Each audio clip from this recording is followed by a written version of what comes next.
Halo gengs, apa kabar? Semoga baik-baik terus dan beban hidupnya diringankan, amin.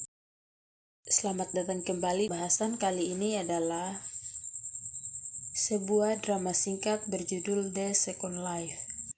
Jadi begini ceritanya. Pagi itu sebelum berangkat ke sekolah, Sunhee menyaksikan kedua orang tuanya bertengkar. Lalu ia pun lanjut ke sekolah. Ia tertidur di dalam kelas sampai terbangun karena nyanyian beberapa gadis di kelas itu yang sedang merayakan ulang tahun salah satu teman mereka yang bernama Jungmi. Di dalam kelas itu, hampir semua orang berteman tetapi tidak dengan Sunhee. Ia tidak mempunyai teman dekat. Sampai akhirnya, si Jungmi menyapanya dan memuji syal yang sedang dipakainya. Lalu beberapa saat kemudian, salah satu teman Jungmi datang menghampiri mereka dan mengeluh karena ia tidak dapat membeli tiket konser dari boyband favoritnya. Mendengar itu, si Sunhee berinisiatif untuk memberikan tiket konser itu untuk mereka, walaupun ia harus membohongi ibunya.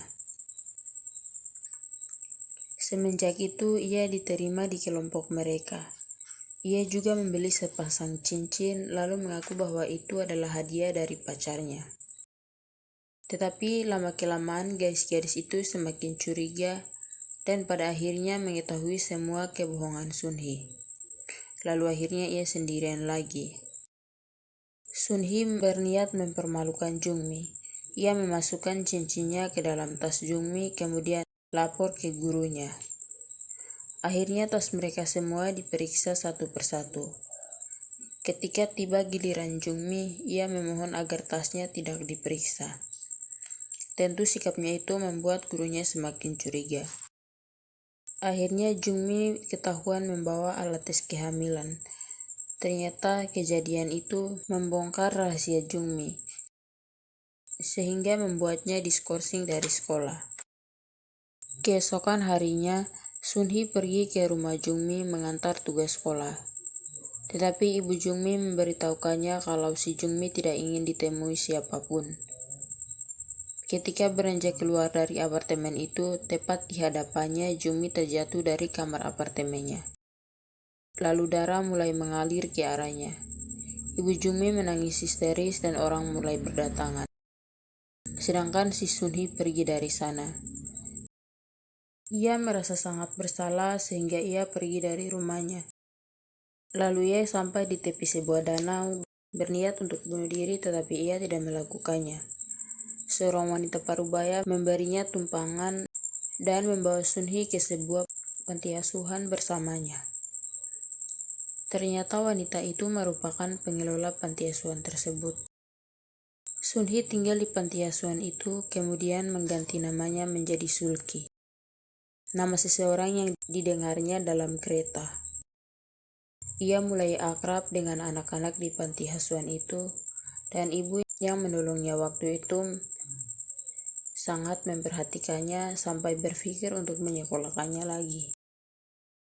Akhirnya Sunhee didaftarkan di sebuah SMA berasrama dan mendapatkan teman-teman baru yang tulus kepadanya. Ia berteman baik dengan seorang gadis bernama Lee Bang-wul.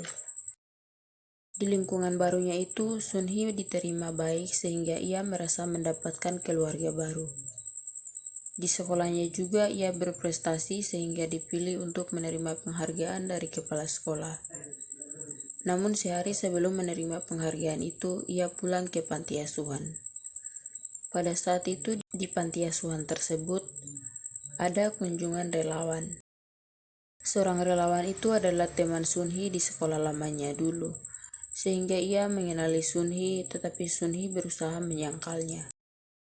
Namun salah satu pengelola panti asuhan itu telah mengetahui kabar kehilangan Sunhee, sehingga ia menyarankannya agar berterus terang tentang identitasnya. Tetapi pada akhirnya Sunhee bertemu ibu yang menolongnya waktu itu, mengucapkan terima kasih kepadanya, lalu pergi meninggalkan panti asuhan itu. Kemudian memulai lagi kehidupan barunya. Lalu film pun selesai. Drama singkat ini mengajarkan kita banyak hal. Terkadang lingkungan sekitar kita membuat kita ingin melarikan diri dari semua permasalahannya, namun tetap hati-hati dengan resiko dari keputusan itu, lalu pikirkan solusi terbaiknya juga. Menurut kalian bagaimana guys? Coba komen di bawah. Jangan lupa juga untuk like dan subscribe, karena saya akan kembali mengulas film seru lainnya. Bye-bye.